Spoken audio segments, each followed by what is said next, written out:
Сәлеметсіздер ме, құрметті көрермендер? Бүгін біз сіздермен бірге өте дәмді, жұмсақ болып шығатын сүзбелі бәліш дайындайтын боламыз.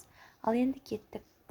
Оның үшін бізге ұн, разрыхитель, сода, сары май, қант қажет болады.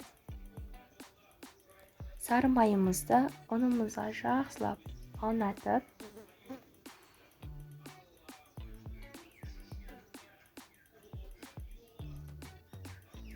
кесіп шығамыз.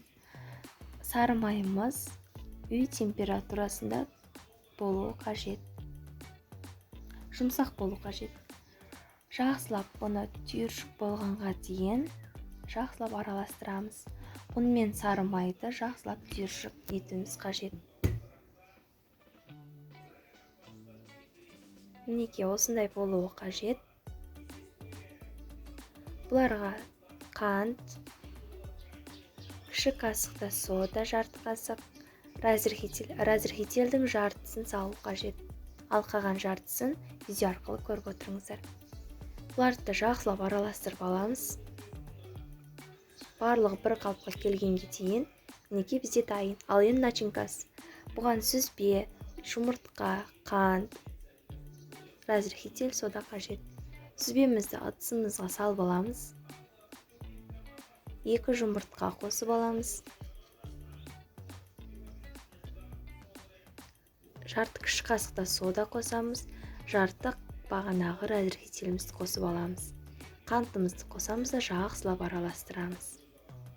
Барлығы бір қалыпқа келгенге дейін. Сіздерге видео ұнап жатса, пікірлеріңізді қалдырып, лайк басып, каналыма тіркеліп қойыңыздар. Бұдан да әлі күшті видеолар шығады.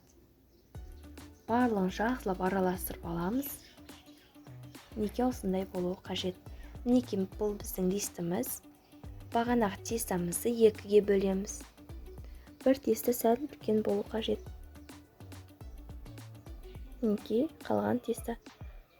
Бұның видеода көрсетілгенде шетін басамыз. Сүзбемізді қосып аламыз. Листімізге жайып шығамыз. Осындайынан. Алейғып, мінекей мен барлығын істеп шықтым. Қалған тестаны бетіне сеуіп шығамыз.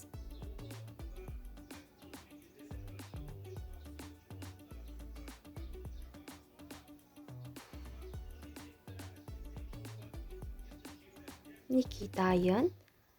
180 градусқа 45-50 минутқа духовкада пісіріп аламыз. Мінекей біздің творогымыз дайын болды. Творогты пюре. Мінекей дайын. Енді бұны кесіп көрсетейін.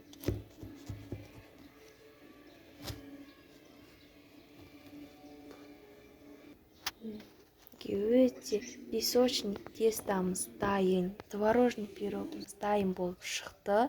Өте жұмсақ, дәмді болады. Әрине жасап көріңіздер, кеңес беремін. 100% дәмді болып шығады.